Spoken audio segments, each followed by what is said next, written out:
नमस्कार दोस्तों, आप सभी का हमारे YouTube channel suit and dumbbell में हार्दिक स्वागत है।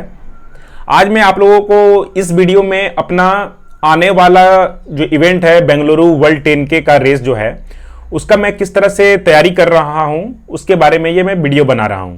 मेरे बहुत से सब्सक्राइबर ने मुझे फ़ोन करके ये बोला कि आपका जो आने वाला इवेंट है उसका आप तैयारी किस प्रकार से कर रहे हो, तो उसके बारे में एक वीडियो बनाने के लिए तो मैं उसी बात को ध्यान में रखते हुए मैं ये वीडियो बना रहा हूं। आप इस वीडियो को पूरा अंत तक देखिए। आप लोगों का जो भी आने वाला इवेंट होगा, अगर आप इन चीज़ों को देखते हो, समझते हो, फॉलो करते हो तो आपको भी बहुत अच्छा रिजल्ट मिलेगा। वीडियो शुरू हो उससे पहले मैं बस आप लोगों को ये बता दूं कि मैं एक नॉर्मल रनर हूं जिसने 9 मंथ पहले रनिंग स्टार्ट किया था और इस 9 मंथ में मैंने 4 10K इवेंट में पार्टिसिपेट किया है और हर इवेंट में मैंने अपना टाइम को इंप्रूव किया है। मेरा स्टार्टिंग में मेरा टारगेट था कि 45 मिनट, सब 45 मिनट को रन करना, और मैं जो अपना लास्ट रन किया हूं कोलकाता पुलिस का उसमें मैं 44.04 का टाइम को अचीव कर लिया था। तो मैंने अपना अभी जो 9 मंथ का जर्नी है उसको मैं सिर्फ 7 मंथ के अंदर में ही मैं अपना ये टारगेट जो सब 45 मिनट का था उसको मैंने अचीव कर लिया था। और उसको मैं किस तरह से अचीव किया था, वही सब चीजों को मैं एड ऑन करके जो मैं 4 मैराथन में अनुभव किया हूं, जो सीखा हूं, वही सब चीज को मैं बताने जा रहा हूं इस वीडियो में। तो आप लोग पूरा वीडियो को देखिए और इस बात को समझिए कि किस किस तरह से आप, अगर आपको भी अपना मैराथन का तैयारी करना चाहिए ताकि आप जल्द से जल्द कम समय में अच्छा टाइम इंप्रूव कर सको, आपका अच्छा टाइम आ सके। तो सबसे पहला काम आपको क्या करना है कि इस तरह से एक रूटीन बनाना है आपको। ये मैं अपना बेंगलुरु का रूटीन बनाया हूं जिसमें मेरा है कि लास्ट में 14 मई तक मैं दौड़ने का मैं टारगेट बनाया हूं। 14 मई को मैं लास्ट अपना एक प्रैक्टिस रन करके देखूंगा कि मेरा टाइम कितना आ रहा है और उसके बाद मैं अपना इवेंट के लिए निकल जाऊंगा, क्योंकि मुझे उसके बाद समय नहीं मिलेगा दौड़ने का। तो सबसे पहले आपको इस तरह से एक शेड्यूल बनाना है जिसमें कि आपको डेली बेसिस पे आप एक टारगेट बना लो कि आज मंडे का दिन में मुझे क्या दौड़ना है, कितना दौड़ना है और क्या मैं आज गया दौड़ने के लिए तो वो अचीव किया कि नहीं किया, और उसको आकर के आप यहां नोट डाउन कीजिए। इस तरह का एक गोल बनना होना चाहिए आपके पास। और साथ में आपके पास एक डायरी होना चाहिए जिस डायरी में आप जो भी कुछ दौड़ करके आया हो उसको डेली बेसिस में इस तरह से आकर के लिखोगे कि आज मैं क्या दौड़ा, क्या महसूस किया। आप कोई भी ऐप इस्तेमाल करते हो, ऐप आपका एक नॉर्मल सा रनिंग डाटा बता देगा, पर वो ऐप आपको यह नहीं बताएगा कि आपने आज क्या महसूस किया, आपका शरीर में कहां पे क्या प्रॉब्लम आया। तो उस सब चीज को डायरी में नोट डाउन कीजिएगा। तो जब नेक्स्ट बार आप दौड़ने के लिए जाइएगा, जब नेक्स्ट वीक होगा आपका, तो वहां पर उस चीज को आप ध्यान रखिएगा और उसको तब आप इंप्रूव कर पाओगे। तो ये 2 आपको काम करना है। अब आपको मैं बताता हूं कि आपको किन किन चीजों को ध्यान में रखना है ताकि आप अपना रनिंग को इंप्रूव कर सकें। जैसे कि मैं अपना जो अभी लास्ट मेरा जो टाइम था 44 मिनट और अभी मैं टारगेट लेकर चल रहा हूं 42 मिनट का, सब 42 मिनट का, तो मुझे 2 मिनट कम करना है। तो 2 मिनट कम करने के लिए मेरे पास जो समय मिला है, मैं अपना स्टार्ट किया हूं 20 फरवरी से, 20 तारीख से शुरू किया हूं और मेरा मई में 14 तारीख को खत्म हो जाएगा। सिर्फ मेरे पास 2 महीने का टाइम है। तो ये 2 महीने का मैं अपना टाइम को लेकर चल रहा हूं। इसी 2 महीने में मुझे ऐसा वर्कआउट करना है कि मेरा 2 मिनट कम हो जाए। और एक बात आपको मैं बता दूं कि मैं 30+ एज का हूं। कोई अगर यंग लड़का है 18, 20, 22 साल का, तो वो इससे भी ज्यादा अच्छा इंप्रूव कर लेगा।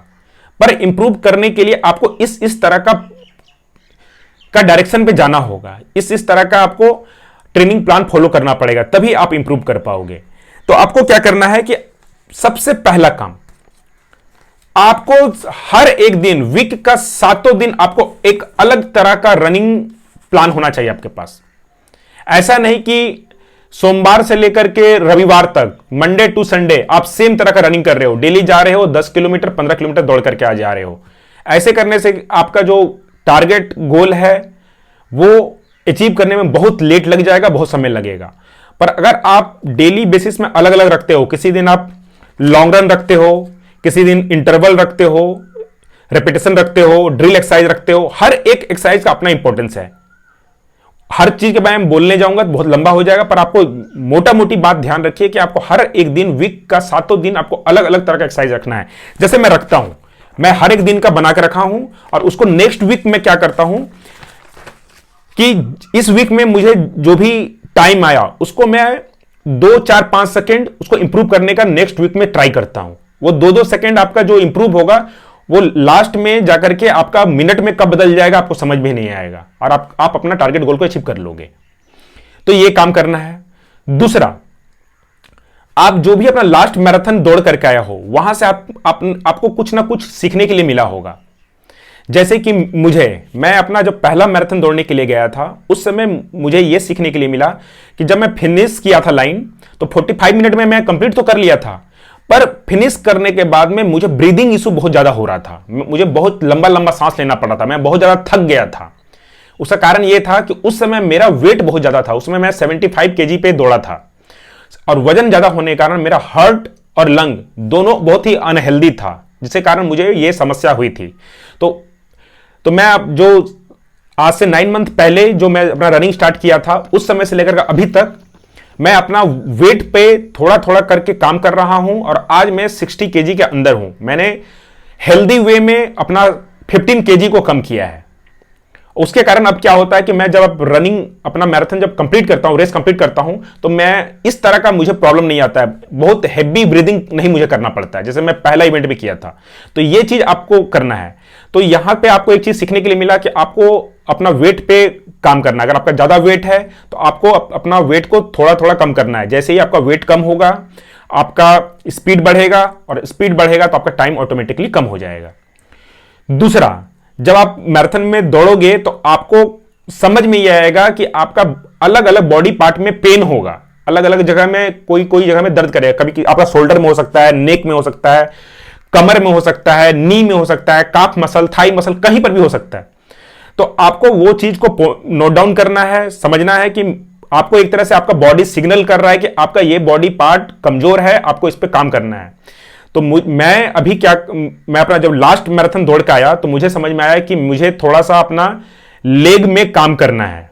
तो उसके लिए मैं क्या कर रहा हूं, अभी हिल रन कर रहा हूं। हिल रन करने से फायदा क्या है कि आपका थाई मसल और काफ मसल बहुत ज्यादा मजबूत हो जाता है, साथ ही साथ आपका ब्रीदिंग का जो समस्या है वो भी ठीक हो जाता है, आपका हार्ट का, आपका लंग का कैपेसिटी इंक्रीज कर देता है। तो मैं हिल रन कर रहा हूं। आपके पास अगर हिल नहीं है तो आप कोई ऐसा जगह देखिए जहां पर आपका एलिवेशन हो, फ्लाईओवर पे आप जाकर रन कर सकते हो, स्टेयर रन कर सकते हो, इससे आपको फायदा होगा। तो ये इन बातों का आपको ध्यान देना है। आपको अलग अलग डे में अलग अलग एक्सरसाइज ट्रेनिंग इंक्लूड करना है, आपको अपना वेट पे काम करना है और आपका जो भी बॉडी पार्ट कमजोर है उस पे आपको काम करना है। यहां तक कि आप सप्ताह में 1 से 2 दिन जिम जाकर के वेट ट्रेनिंग भी कर सकते हैं। अगर जिम नहीं जा सकते हैं तो घर में ही फुल बॉडी वेट ट्रेनिंग कर सकते हैं। शरीर का जो वजन है उसी के हिसाब से कर सकते हैं। Squat, lunges, pushup, pullup, abs का एक्सरसाइज। आपको कोर भी आपको मजबूत करना होगा। जितना पेट आपका अंदर होगा, जितना आपका शरीर में फैट कम होगा, उतना ज्यादा अच्छा आप दौड़ पाओगे। अब मैं आपको बताता हूं कि मैं अपना रनिंग करने के लिए कौन कौन सा शू इस्तेमाल कर रहा हूं। तो मेरे पास अभी ये एक शू है, एसिक्स का है। मैं जूता का तारीफ नहीं कर रहा हूं, मैं कोई ब्रांड का नहीं बोल रहा हूं, मेरे पास जो है मैं वही बता रहा हूं आपको। ये शू से मैं लॉन्ग रन करता हूं, मैं सिर्फ इसको लॉन्ग रन के लिए रखता हूं।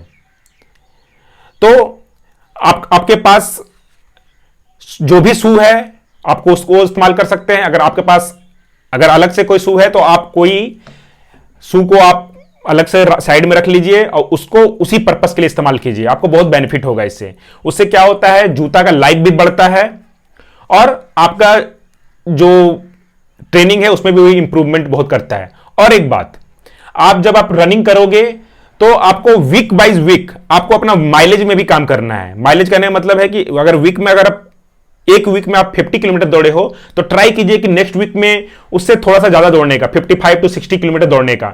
जैसे जैसे वीकली माइलेज आपका बढ़ेगा, आपका इंड्योरेंस बिल्ड होगा, आपका बॉडी पार्ट मजबूत होगा, तो उस कारण आप स्पीड दौड़ पाओगे। दूसरा शू मैं जो इस्तेमाल कर रहा हूं ये एडिडास का है, इसको मैं रेपिटेशन करने के लिए करता हूं। 200 मीटर 400 मीटर दौड़ने के लिए मैं इसे इस्तेमाल करता हूं। और मेरे पास एक तीसरा शू है, ये है प्यूमा का शू है, इसे पहन करके मैं अपना रेस दौड़ रहा हूं। तो अलग अलग शू को मैं इस्तेमाल कर रहा हूं।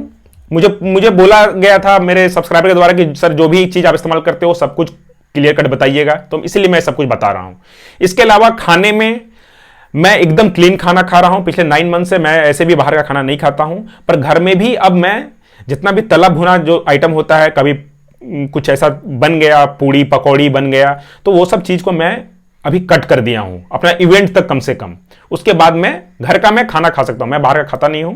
आप भी प्रयास कीजिए कि बाहर का नहीं खाने के लिए। बाहर का जितना कम खाइएगा आपका रनिंग उतना ज्यादा इंप्रूव करेगा। तो आपने अभी तक सब समझ लिया होगा। और एक बात मैं आपको बता देता हूं,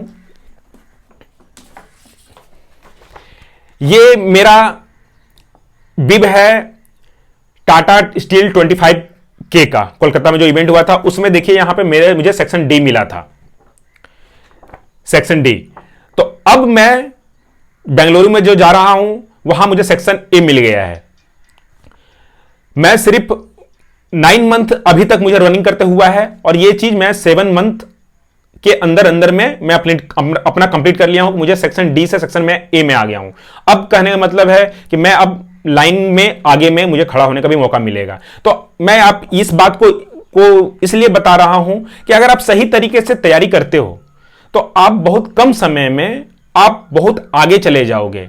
मैं शुरू दिन से ही एक एक चीज पे बहुत फाइन डिटेलिंग में काम किया था, बहुत छोटे छोटे बातों पे ध्यान दिया था। मैं इस सब चीज को लेकर के मैं अपना जो चैनल है इस पे वीडियो बना रहा हूं, मैराथन रनिंग टिप बोल करके, जिसमें अभी तक 5 वीडियो में बना दिया हूं। बहुत छोटी छोटी बातें, अगर उन छोटी छोटी बातों को आप अगर इंप्लीमेंट करते हो तो आपको भी बहुत हेल्प करेगा। मुझे हेल्प किया है, आपको भी करेगा। मैं 30+ एज का हूं, बहुत ही अनहेल्दी था, ओवरवेट था, जब मुझे कर सकता है तो अगर आप कम एज के हो, आपको इस तरह से कोई समस्या नहीं है, तो आपके साथ और अच्छा रिजल्ट होगा। तो मैं यही बात बताने के लिए आया था। उम्मीद है कि आप लोग से बेंगलुरु में मिलने का मौका मिलेगा, हम लोग साथ में एक साथ दौड़ पाएंगे और अपना जो भी टारगेट गोल है उसको अचीव करेंगे। अगर आपको ये वीडियो पसंद आई तो इसे लाइक कीजिएगा, शेयर कीजिएगा, और मुझे सपोर्ट करने के लिए मेरे चैनल को सब्सक्राइब कीजिएगा। वीडियो देखने के लिए आपका दिल से धन्यवाद।